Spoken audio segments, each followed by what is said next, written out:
Buenas Paremos noches, del Gran Hermano, por favor. buenas noches para todos. Bueno, espero que estén bien. Bueno, vamos a avanzar un poquitito con nuestra materia.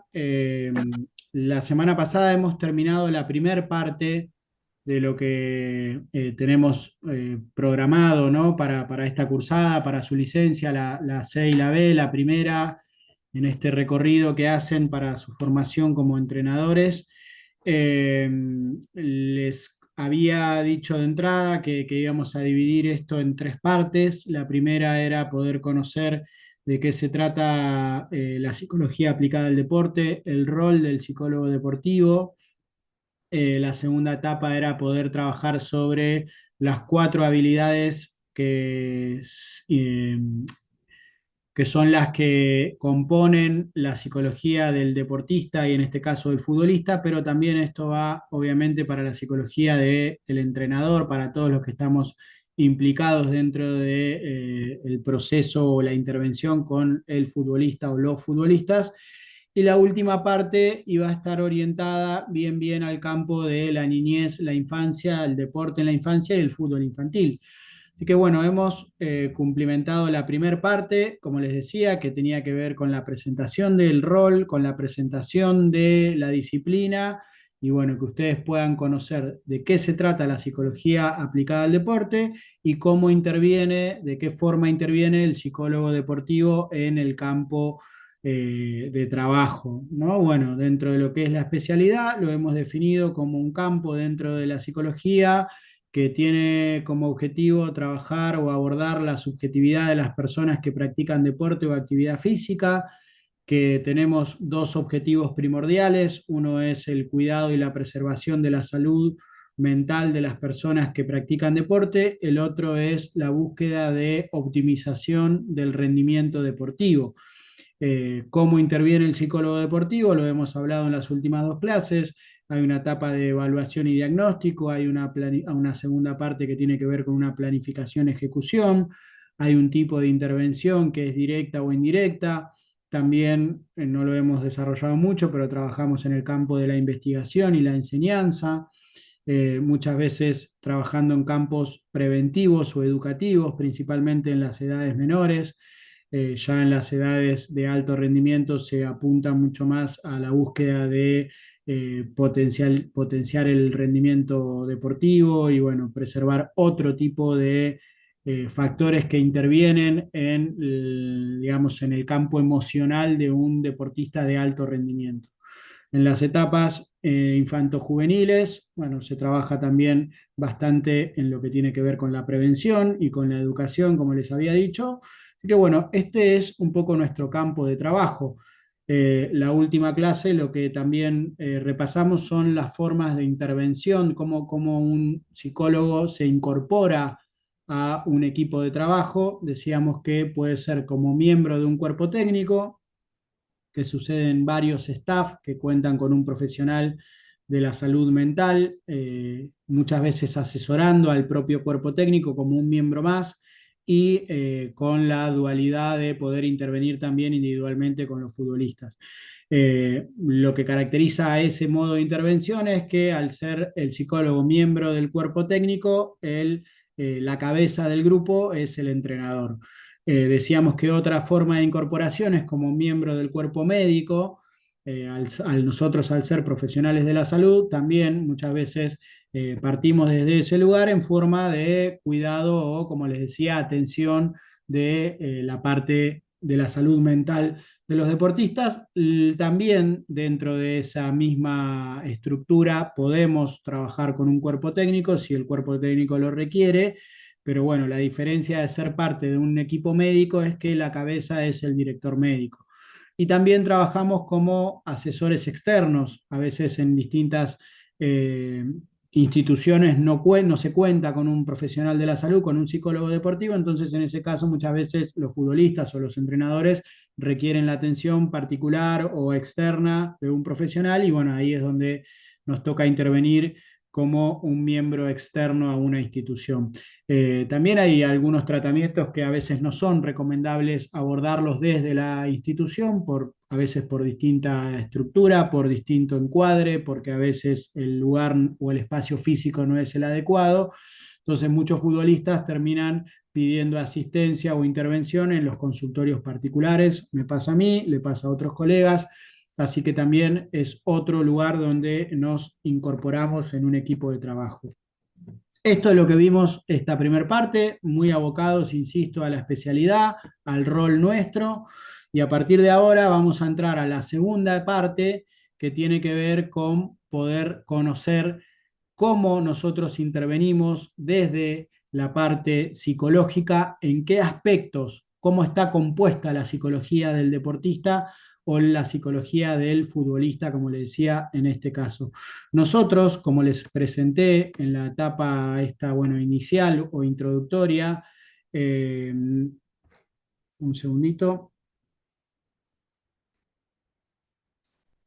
Les decía, como les presenté en la parte introductoria, nosotros en la búsqueda de optimización del rendimiento trabajamos con habilidades psicológicas. Yo ya se las he nombrado a las 4 habilidades psicológicas y a partir de ahora vamos a empezar a trabajar en profundidad con cada uno de estos conceptos. Un segundito que estoy tratando de encontrar la lámina para poder compartirla y que ya empecemos a trabajar, insisto, sobre los factores que componen la psicología de un futbolista o de un deportista.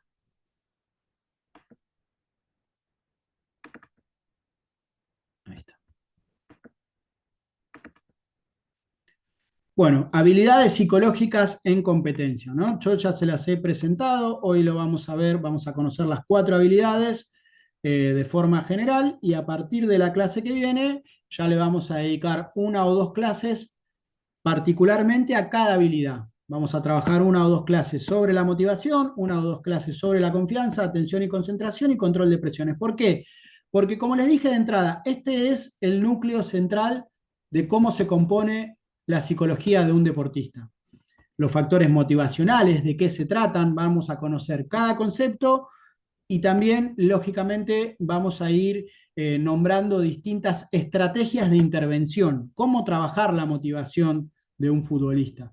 Lo mismo con la confianza, la atención y la concentración. Vamos a ver que son conceptos que a veces se presentan como sinónimos, pero vamos a ver que no, sí se interrelacionan y mucho.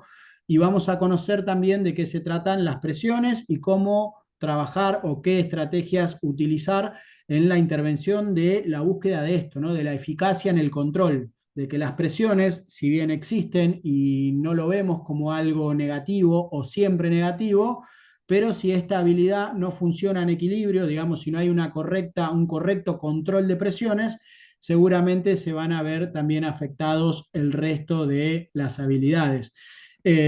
Nosotros, ¿por qué trabajamos este tipo de intervención o este tipo de interrelación? Ya vamos a ver por qué se interrelacionan.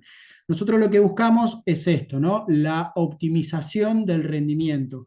Este es un gráfico que lo vamos a ver seguramente en distintas oportunidades, que tiene que ver con uno de los objetivos de la psicología deportiva. Yo les decía, buscar la optimización del rendimiento. Bueno, esto un poco lo que define o lo que intenta graficar es dónde se consigue esa optimización del rendimiento. Ustedes van a ver un gráfico, el vertical, que dice rendimiento, y van a ver un gráfico, un eje horizontal, que en este caso dice activación fisiológica, pero acá tranquilamente podría decir confianza, por ejemplo, que es el factor más importante, o al menos considero que es por el que nosotros trabajamos, o donde está nuestra búsqueda, ¿no? Donde nuestra búsqueda de optimización del rendimiento va a ser favorable si el concepto de confianza se encuentra en un estado óptimo. Bueno, ustedes lo que nos va a presentar este gráfico es poder reconocer que el punto, el pico máximo de rendimiento se logra en el equilibrio justo de la habilidad en la que nosotros trabajemos o en la que nosotros tengamos intervención. Por ejemplo, yo les decía el factor confianza, ¿no? ¿Dónde vamos a encontrar el punto máximo de rendimiento? En el punto intermedio o en el punto justo donde la confianza no se encuentre ni baja. ¿Qué pasa si la confianza se encuentra en un nivel bajo? Obviamente el rendimiento también va a ser bajo. Ahora, si la confianza se encuentra en un estado de exceso, ¿no? De alta confianza, de exceso de confianza, vamos a ver que el resultado en el rendimiento es el mismo. También no es el mejor o no es el indicado. ¿Por qué? ¿Qué se les ocurre a ustedes? ¿Por qué un futbolista que está con confianza baja, su rendimiento también va a ser bajo? A ver qué se les ocurre como para empezar a armar los conceptos. Justamente por hacer alguna de más, porque tienen tanta No, confianza que de repente se equivocan las decisiones. ah, Eso en perfecto. exceso. No, Y, esto sería y exceso de en confianza. exceso. Claro. Y en falta de confianza no me animo por ejemplo, si el técnico me pide salir jugando, no me animo a salir jugando, Bien, hago siempre la más simple. bien, Tengo miedo al error. bien. Pro- Miedo, profe, presencia de miedo. profe, hay algo que yo estudié que lo llaman parálisis por análisis, cuando las emociones se intervienen en un acto motor. O Sí, muy sea, bien. en este caso sería, puede haber inhibición, Bien, bien, freno, bien, sobreanálisis de la situación, eh, falta de respuesta, un bien, montón de cosas. bien, sí, exacto. Bueno, muy bien. Ustedes fueron nombrando como, digamos, dependiendo del distinto estado, ¿no? Porque estos son estados, son momentos, así como bien decía Franco, a veces las emociones, a veces no, siempre tienen injerencia corporal, al menos. Las emociones primero ingresan por la parte corporal, después cuando eso se convierte en un sentimiento, es cuando se le pone emoción, a esa emoción se le pone una palabra, una significación, se le da un sentido a esa emoción. Por ejemplo, uno puede tener una emoción de miedo que primero genera una respuesta de huida o de parálisis, como bien dijo Franco, y eso obviamente que primero requiere una conducta o termina infiriendo una conducta y el sentimiento es ponerle como un reconocimiento a ese miedo.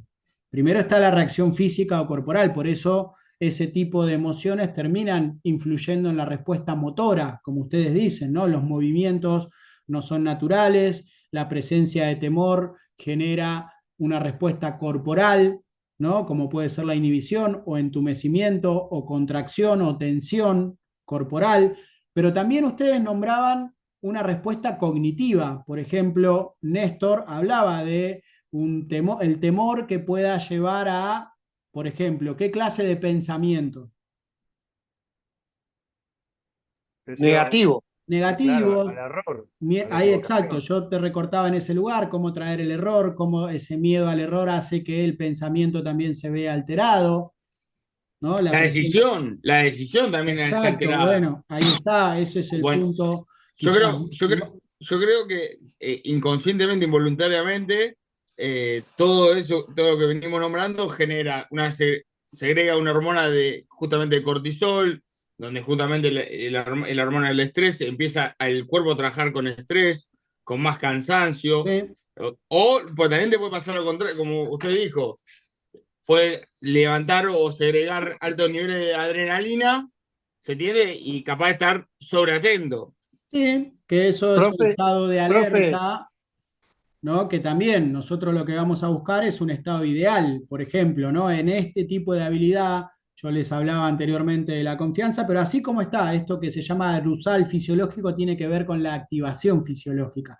Es un poco lo mismo, un Ariel, deportista que entra adormecido, que entra dormido, que su nivel de activación corporal esté más o menos por esta instancia, el rendimiento obviamente va a ser bajo.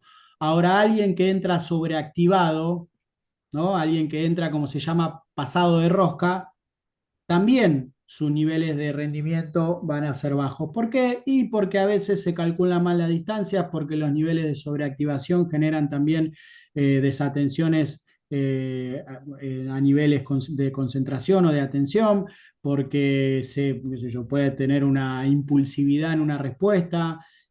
Alguien que está pasado de rosca, por eso fíjense que en cada uno de los factores que vamos a trabajar para buscar esa optimización del rendimiento que les hablaba como búsqueda de uno de los objetivos de la psicología deportiva, siempre vamos a intentar buscar esto, ¿no? El punto de equilibrio. Obviamente que no es algo sencillo. ¿Por qué? porque como les nombraba anteriormente, se llama el esquema de interrelaciones de habilidades psicológicas. ¿Por qué interrelaciones? Porque cada una de estas habilidades tiene conexión y tiene intervención o interferencia en cada una de las otras habilidades. Fíjense en este esquema que es muy gráfico, que cada una de las habilidades están interconectadas una con la otra y tienen doble entrada. A veces la confianza interviene sobre la motivación y a veces la motivación interviene sobre la confianza, y así con cada una de estas 4 habilidades. Ya lo vamos a ir reconociendo en este pequeño ejemplo. Ustedes pudieron ya reconocer cómo se interrelacionan. Por ejemplo, ¿no? Ustedes hablaban de presencia de miedo, ¿no? Como un estado emocional que puede tener una persona y obviamente un jugador de fútbol. Que ustedes, por ejemplo, ¿no? Si tuviesen, a esto empezamos a conocer las habilidades, obviamente, no hace falta que respondan con la verdad o con el saber absoluto. Si yo les tuviese que presentar esa condición o esa situación que ustedes mismos nombraban, por ejemplo, la presencia de miedo, ¿a qué factor de estos 4 que ven acá, motivación, confianza, concentración y control de presión, a cuál de estos factores lo asociarían el miedo? Control de presiones. Muy bien, exacto. Bien Yo los dos. Bien los dos. Digamos, ¿no? Confianza. Yo la confianza. confianza y control de presiones, profe. Bien, ahí vemos entonces que hay una interrelación, ¿no? Nos podríamos parar en esta flecha. Creo que tienen razón los dos. Yo lo pondría más del lado de la presión, como un indicador, el miedo como un indicador de que hay Profe, presión. Sí. disculpe que lo interrumpa. Y falta de motivación también hace que uno tenga Totalmente. menos confianza y entre en temor, ¿no? Exacto. Bueno, por eso Todo mismo tiene ahí, que ver con todo. así se va armando esa interrelación. Vos fíjate, Héctor, vamos a partir desde acá, ¿no? La presencia de miedo, que es una respuesta natural que tenemos todas las personas ante una situación que a veces es desconocida o novedosa, o que a veces nos puede resultar amenazante, pero lógicamente, como les dije desde el primer día, el gran desafío que tenemos en esta materia es que cada individuo va a percibir cierta situación de distinta manera. Para algunos, tal vez una situación es sumamente estresante y amenazante, y para otro tal vez le genera un incentivo y puede hasta generar alguna cuestión motivacional de extra, digamos, ¿no? Incluso cuando esta presión... Jugar un clásico. Sí, un clásico para muchos. Bueno, esa es cuando veamos la habilidad control de presiones, vamos a ver de dónde. Primero vamos a definir de qué se trata la presión, que tiene que ver con niveles de exigencia. Cuando los niveles de exigencia son muy altos para la capacidad de respuesta que tiene una persona, es ahí donde se genera el desequilibrio. ¿De dónde viene la exigencia? Puede venir de al menos 2 lugares. Una es de la parte interna, la característica que tiene cada uno. Hay personas que son muy sobreexigentes o autoexigentes con uno mismo, y otra tiene que ver con el contexto, como por ejemplo esto que decía Mauro, jugar un clásico, jugar por el descenso, jugar por algo que el resultado en cuestión marque algún tipo de importancia. No es lo mismo ganar o perder cuando uno juega por un campeonato, cuando uno juega por el descenso, o jugar, por ejemplo, un clásico. Lo que se pone en juego en ese evento es lo que muchas veces termina generando niveles de exigencia muy altos. Pero bueno, sé que estoy hablando mucho, ténganme paciencia porque después nos vamos a empezar a meter en cada una de estas habilidades y sus interrelaciones. Pero fíjense que ustedes rápidamente, cuando vieron, por ejemplo, presencia de miedo, automáticamente lo asociaron que iba a afectar a la confianza. Y recién un compañero también se animó y dijo, bueno, pero a la motivación también, ¿no? Porque si una persona, supongamos, ¿no? Un futbolista se encuentra en una situación de mucho estrés que le genera miedo, automáticamente ustedes dijeron que la confianza se iba a ver afectada de forma negativa. ¿Por qué? Porque había dudas con respecto a la ejecución, porque hay miedo al error, entonces eso ya genera un pensamiento negativo. Y cuando un futbolista se encuentra en ese estado, ¿no? De por ahí presencia de miedo, confianza en duda o endeble, ¿qué pasa con la motivación? ¿Qué creen ustedes? Baja. Muy bien. Baja. ¿Por qué? A ver, Baja. ¿qué se les ocurre? No se activa. Porque yo creo que la motivación va de la mano con el bienestar, es contagiosa. Sí, es un poco Eh, así, está bueno ponerlo desde el lado desde qué lugar va, ¿no?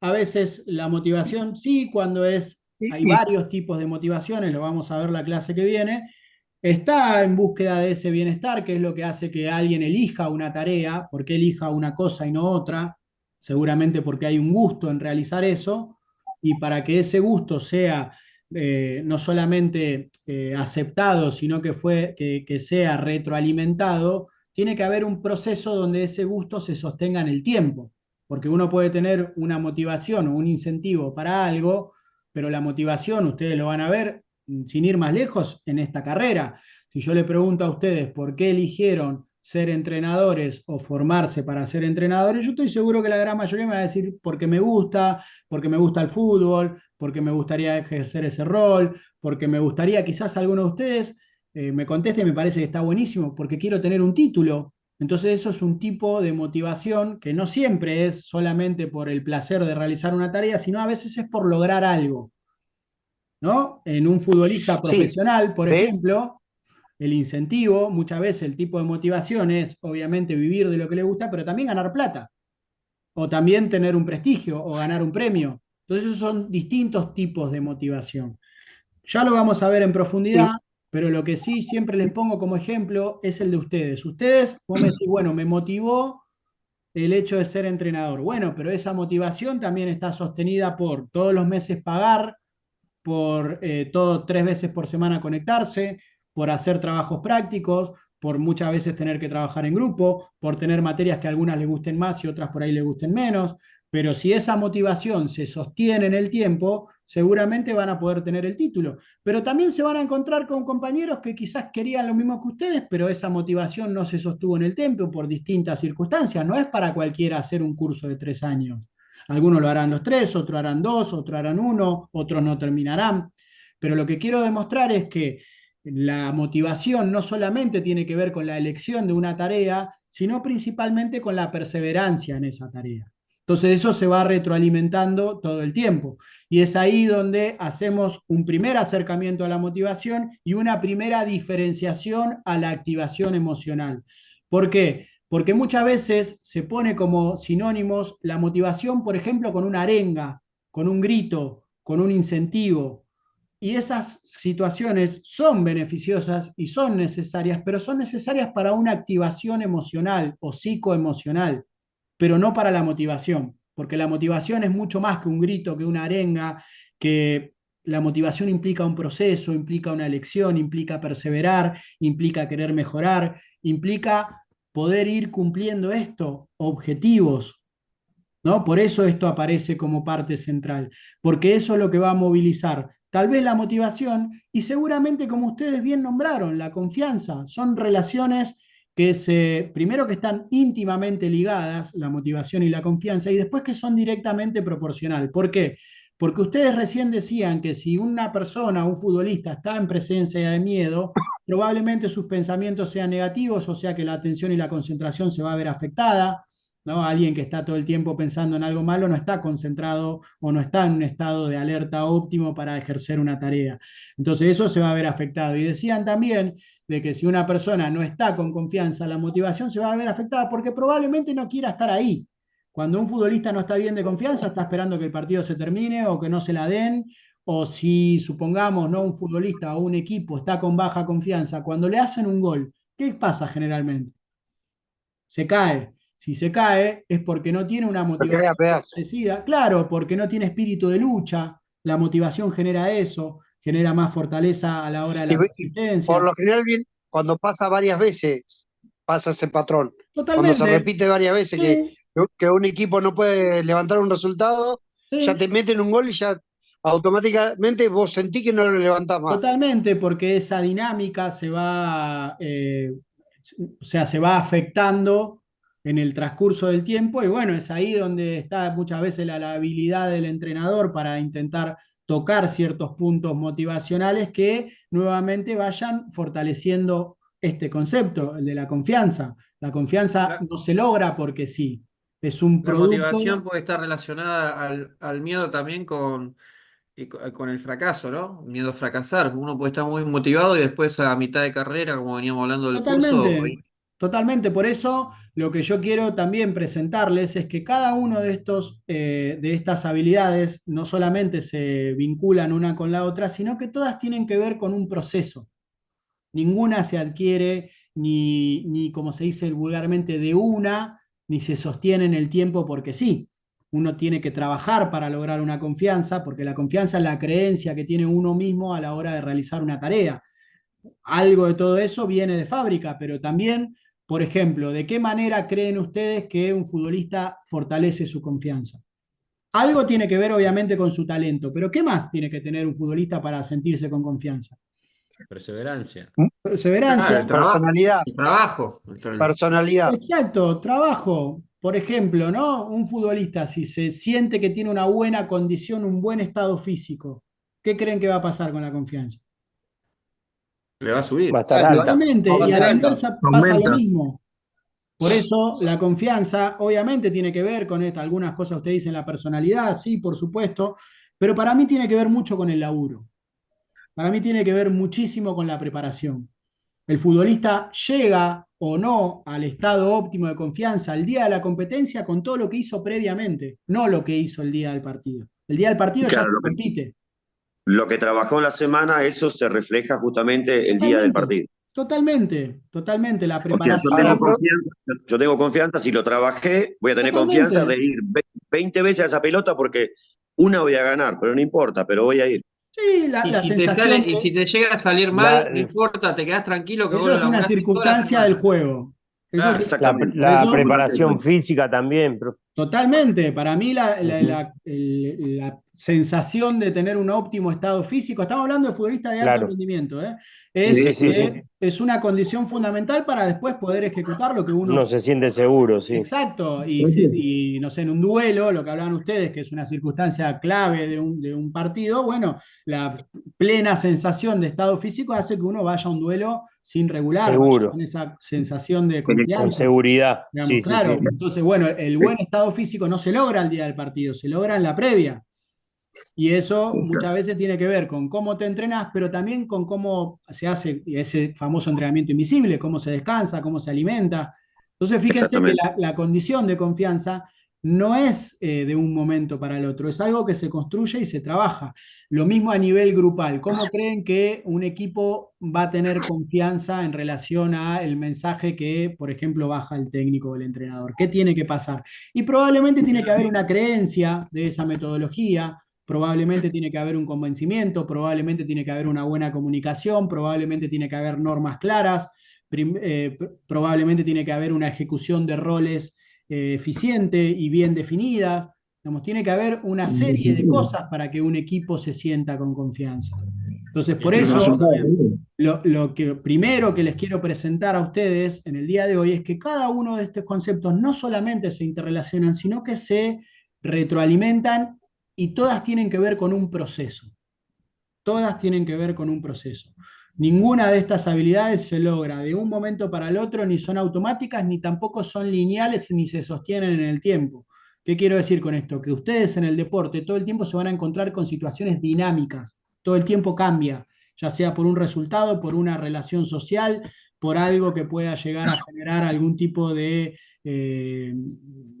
tambaleo, intermitencia o irregularidad, y todo el tiempo van a tener que trabajar para que la psicología del futbolista o la psicología del equipo traten de mantenerlo en un estado óptimo, ¿no? Por eso el punto central de todo esto son los objetivos. Tener claro qué objetivos van a trabajar con cada futbolista en lo individual, qué objetivos van a trabajar en la parte grupal, y a partir de la correcta planificación de objetivos, probablemente la motivación se mantenga en un estado de movimiento positivo, y en la medida que se van cumpliendo ciertos objetivos, se va fortaleciendo también la confianza de un futbolista.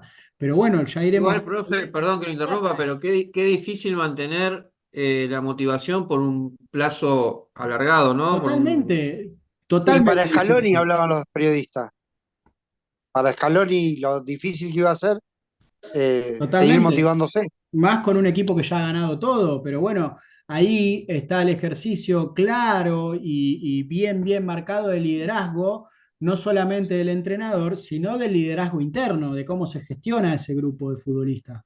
Por eso, para la conjunción de un equipo, es fundamental que estén definidas esas partes: los roles, las normas, las reglas, y principalmente que haya aceptación. Si hay aceptación es cuando la cosa funciona.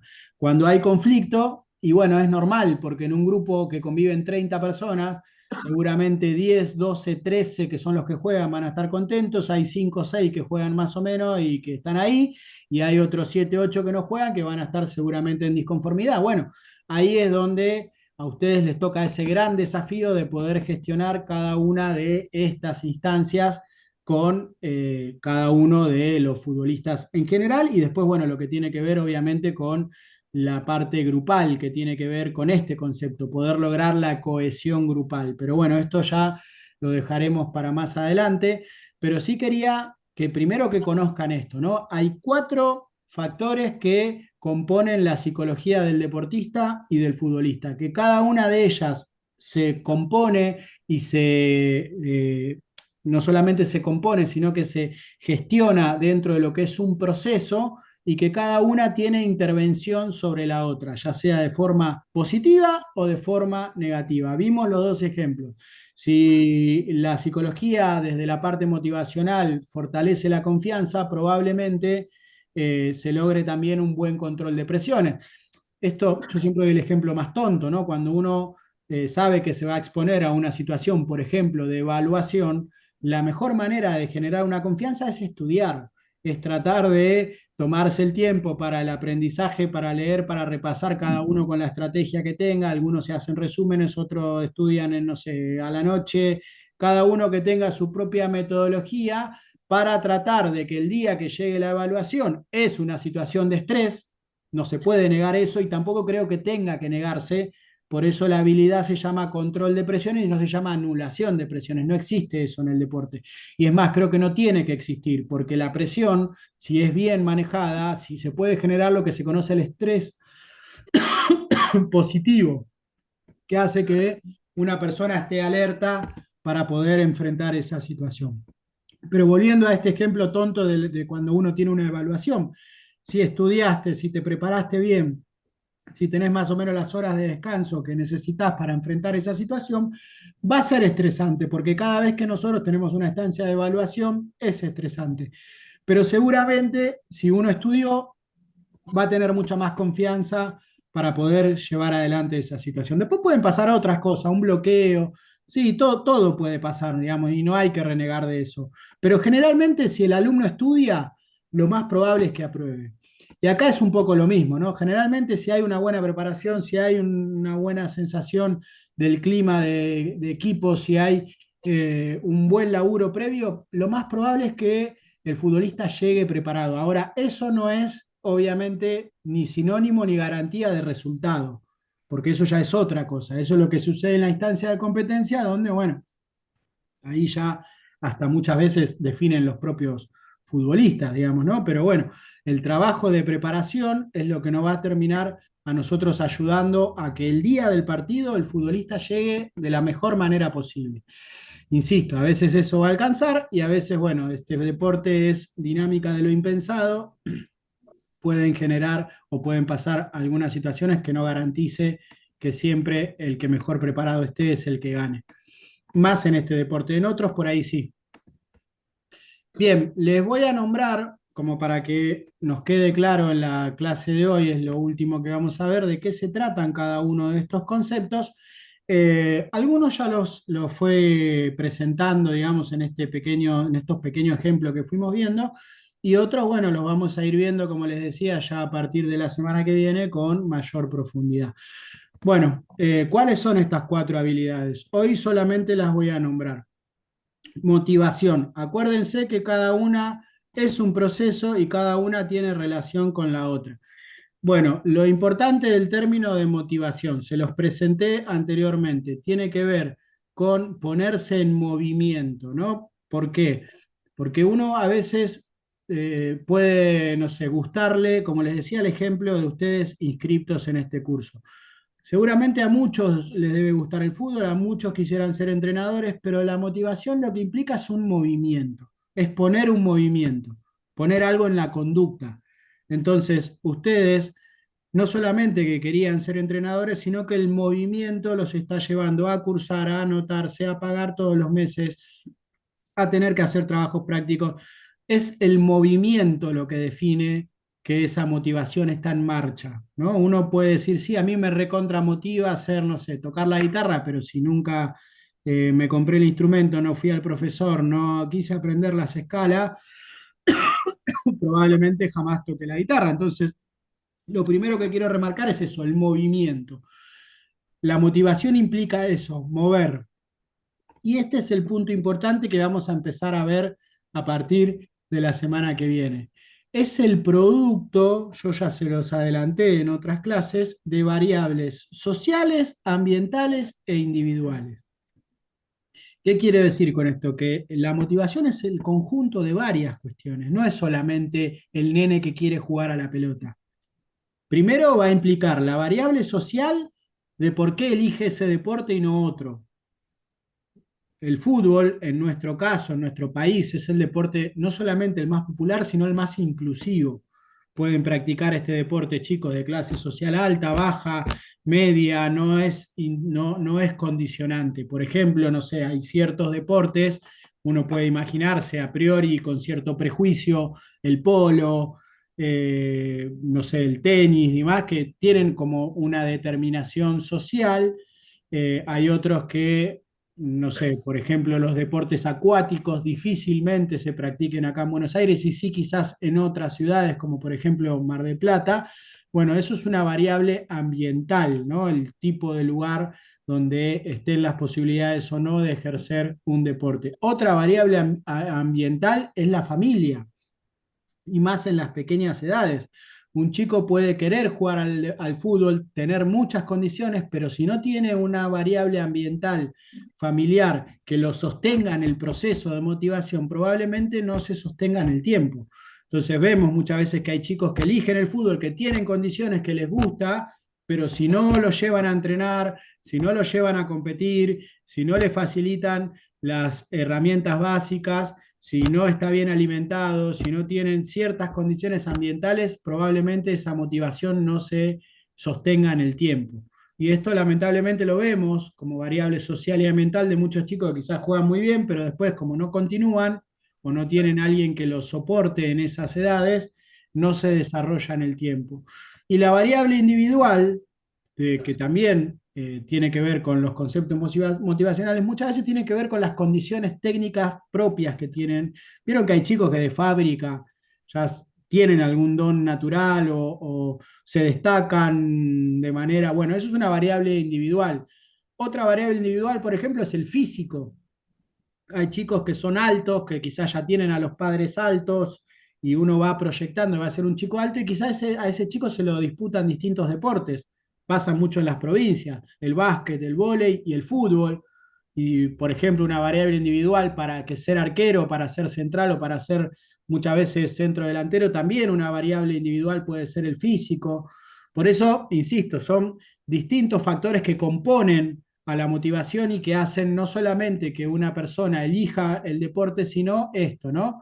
La elección, pero principalmente esto, la intensidad de la práctica. Esto quiere decir si tiene distintos estímulos semanales, si tiene 3, 4 estímulos que son necesarios para su desarrollo. La persistencia en la tarea, que esto lo vemos muchísimo en el fútbol. Generalmente un chico empieza a jugar al fútbol a los 5 o 6 años más o menos, y para convertirse en profesional normalmente entre los 20 años, 21, o sea que ya de movida antes de ser profesional quizás ya tiene 15 años practicando el mismo deporte y después todo lo que implique la parte profesional. Por eso, insisto, es la intensidad, la persistencia y obviamente la búsqueda de rendimiento.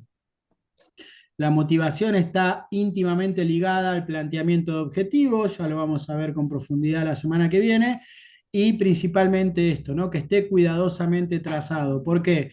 Porque a veces en búsqueda de motivación quizás se ponen objetivos muy grandes a un chico que quizás no lo puede realizar, entonces en lugar de generar un fortalecimiento de la confianza, termina generando una frustración.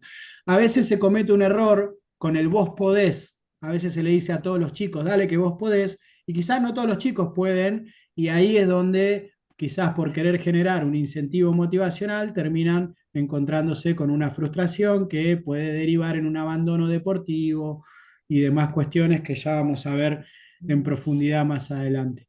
Bien, este es un primer acercamiento de la motivación, insisto, solamente es para nombrarlo, lo vamos a ver ya a partir de la semana que viene bien de qué se trata, estas variables sociales, ambientales, cómo trabajar ese tipo de variables y demás, como para que un chico, como les digo, no solamente elija un deporte y se inicie en la práctica deportiva, sino tratar de lograr esto, ¿no? La persistencia y la intensidad en la práctica del deporte mismo.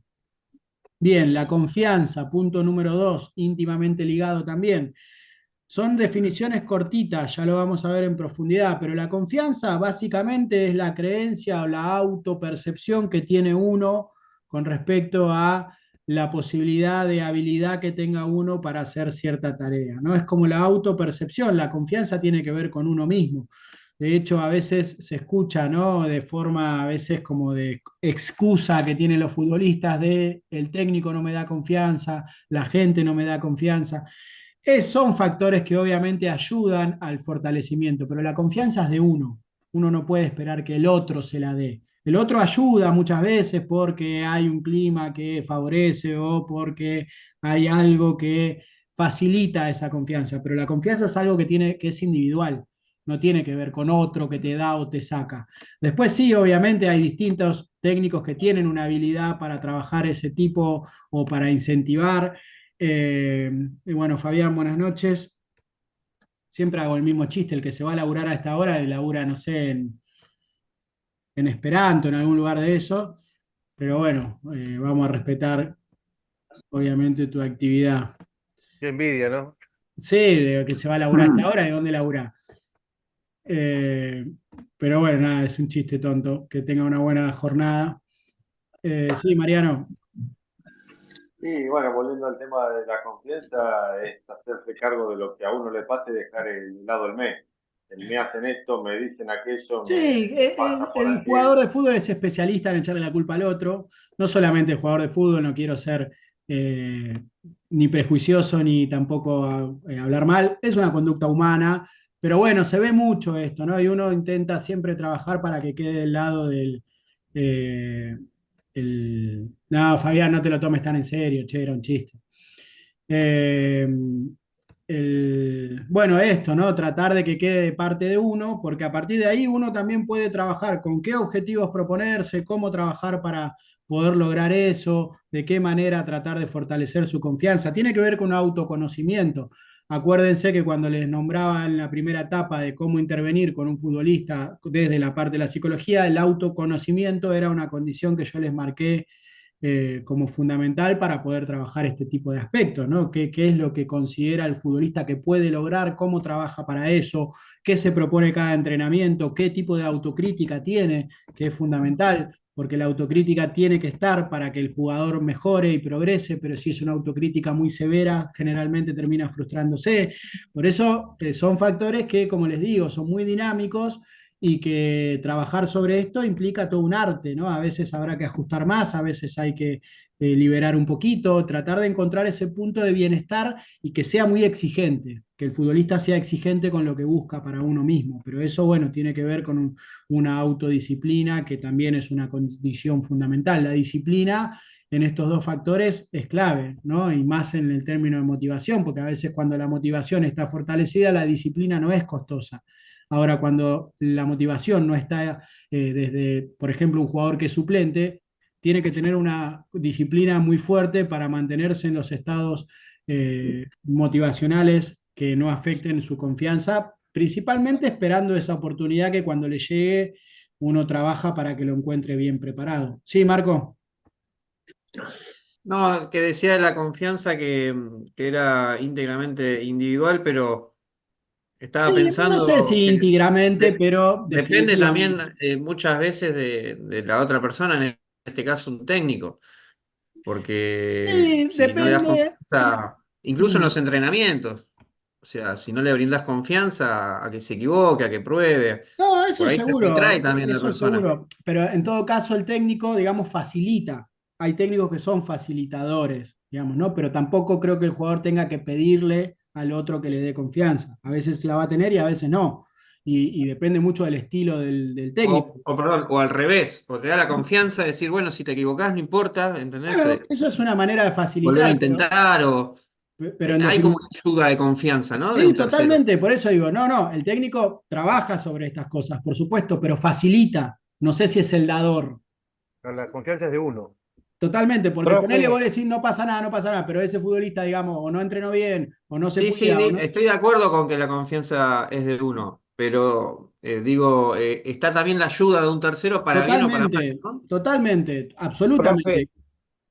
Un Sí, tipo que le Velasco, resbala también es como Vel- que sí. Velasco en vóley, al armador siempre es que un rematador erra, tiene la obligación de volverle a armar al mismo jugador, Mm. para no perder la confianza. Bueno, por eso, digamos, hay distintas intervenciones y sí, Marco, por supuesto que el técnico muchas veces facilita o a veces complica este factor. Obviamente estamos hablando de que quede de parte de uno y demás. Estamos hablando por algo, no sé, Messi, por ejemplo, no depende de un entrenador. Jordan no dependía de un entrenador. Estaba hablando, por eso digo, los top, tienen este tipo de factores, digamos, muy desarrollados y después están los terrenales y los terrenales necesitan la gran mayoría necesita de Que son la esa, gran, iba a decir justo eso, que son la gran mayoría. sí, la gran mayoría, por supuesto que sí, pero bueno, en definitiva nosotros también trabajamos para que el futbolista lo haga por él, no porque se lo pide un entrenador, ¿entendés? Pero bueno, ya estamos correcto. hablando de niveles altos de competencia, de entrenadores que también facilitan eso, ya veremos ejemplos, digamos, ¿no? Pero uno intenta que quede del lado del futbolista o del deportista en cuestión. Bien, la atención y la concentración, vamos a verlo solamente, insisto, como iniciativa, como integrarnos en este campo y ya lo veremos en profundidad. Se presentan muchas veces la atención y la concentración como sinónimos y no lo son. Sí son complementarios. Para que haya concentración tiene que haber atención y no necesariamente si hay atención hay concentración. ¿De qué se trata esto? La atención tiene que ver con un mecanismo en el cual uno selecciona y elige sobre distintos estímulos cuáles son los que necesita para realizar una tarea y cuáles son las que no necesita, o sea, cuáles son las que descarta. ¿Qué quiero decir con esto? Por ejemplo, ustedes ahora tienen un montón de estímulos atencionales, visuales, que están en su casa, también un estímulo visual es verme a mí, estímulos auditivos, están escuchando mi voz y también están seguramente escuchando en su casa cada uno distintos ruidos que puede haber ambiental. Entonces la atención implica en seleccionar lo que necesito y descartar lo que no necesito. Los tipos de estímulos hay un montón, incluso quizás físicos, ustedes en este momento, quizás alguno tenga hambre y está con esa sensación en el estomacal de que tiene hambre, pero está prestando atención quizás más a mi voz y no tanto a lo que le pasa en el cuerpo, o quizás están cocinando y están sintiendo el aroma de algo y dice, uy, ya quiero que termine este de hablar boludeces, me quiero ir a comer, entonces el estímulo atencional va hacia otro lado. Pero bueno, es un poco esto, ¿no? Es poder reconocer que todo el tiempo hay distintos estímulos y la atención implica recortar los que necesito y descartar los que no. Y la concentración es la habilidad para sostener esa atención durante el tiempo que nos requiera realizar una tarea. El fútbol, por ejemplo, es muy dinámico en esto. Uno todo el tiempo puede tener distintos focos atencionales, pero no necesariamente su estado de concentración está activado al máximo. ¿Por qué? Por ejemplo, un arquero, cuando la jugada está lejos, su estado atencional seguramente es amplio, tiene una visión periférica y no necesariamente tiene que mantener el foco atencional en eso, porque quizás la situación, al no estar en una situación de alerta, su concentración puede deambular, no necesariamente tiene que estar 100% concentrada. Ahora, en la medida que se acerca a la jugada, su foco atencional se va reduciendo cada vez más y su estado de concentración ya empieza a estar en un estado de alerta mucho más marcado que en otras situaciones. Hay otros deportes, como por ejemplo, no sé, los 100 metros llanos son deportes de corta duración, pero de máxima intensidad en atención, en concentración y en explosión física. Por eso cada deporte tiene sus características. Nosotros vamos a ver qué pasa con la atención y qué pasa con la atención, con la concentración en el fútbol. Y obviamente en distintas edades. Y por último, la última habilidad es el control de las presiones. Lo primero que definimos, así como muy fácil, es que presión es exigirle al otro más de lo que puede dar. Esto lo podemos llevar a distintas instancias. Por ejemplo, un niño es mucho más propenso a encontrarse con exigencias mayores a las que puede responder. ¿Por qué? Porque en su condición de niño todavía no tiene un desarrollo psíquico como para poder responder a ciertas exigencias que a veces se le ponen a los chicos, a veces intencionalmente, a veces sin intención, a veces por ignorancia o distintas circunstancias, pero que muchas veces un niño se puede encontrar en un estado de presión. Esto obviamente en las distintas edades y las distintas exigencias del deporte hacen que un deportista profesional, si bien ya tiene un desarrollo y tiene todo un camino en el deporte, pero así todos se encuentran con niveles de exigencia que cada vez son al punto máximo que uno se pueda imaginar. Entonces siempre está esta posibilidad de desequilibrio. ¿Por qué desequilibrio? Porque cuando a alguien se le exige más de lo que uno puede dar, ese desequilibrio ya provoca lo que se llama el estrés. Y cuando hay estrés, bueno, ya existe una desproporción que puede generar una desestabilización emocional, también física, y bueno, cada uno de nosotros que nos vemos expuestos a situaciones de estrés, vemos que en ese estado nuestro riesgo de bienestar se ve totalmente atentado, digamos, ¿no? Cuando uno está sometido a situaciones de estrés, su bienestar se ve peligrado, ya sea en la parte emocional como en la parte física. Muchas veces pasa que en situaciones de estrés una persona se termina enfermando porque el cuerpo manda un mensaje y en un deportista terminan lesionándose, por ejemplo, ¿no? Son algunos de los riesgos que se corren cuando los niveles de estrés son muy altos. Marco, te escucho y con esto ya terminamos.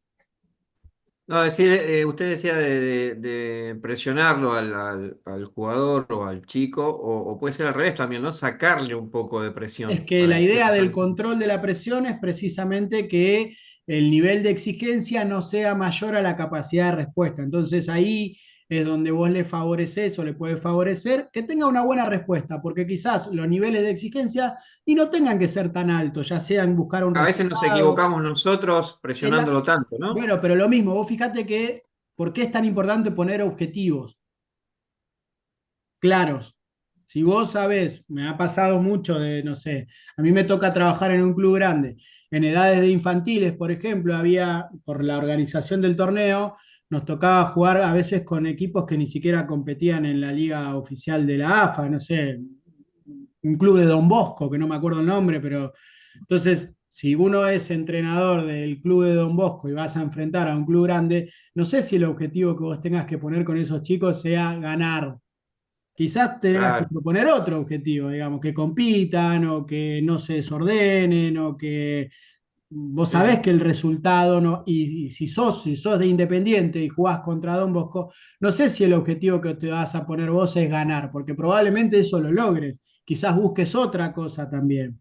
Pero bueno, ahí es donde uno puede ir gestionando a partir de los objetivos que vos propongas, gestionar si vas a fortalecer la motivación o vas a intentar regular que no haya demasiada frustración, porque bueno, es una condición o es una situación que ya está predeterminada así. Y después hay muchas veces donde a veces uno va a poder generar instancias o estrategias de prevención con respecto a cierta frustración y a veces no, porque el fútbol es dinámico, el deporte es dinámico y a veces tendrán que vérselas cuando ya la cosa pasó. Y sí, no siempre van a poder adelantarse a todo, pero sí en la medida, como siempre le digo, de que se sigan formando, que vayan adquiriendo conceptos teóricos y también la propia experiencia, como todo, hace que la caja de herramientas de ustedes cada vez tenga más instrumentos o más recursos para poder responder y bueno, tengan en su propia formación y experiencia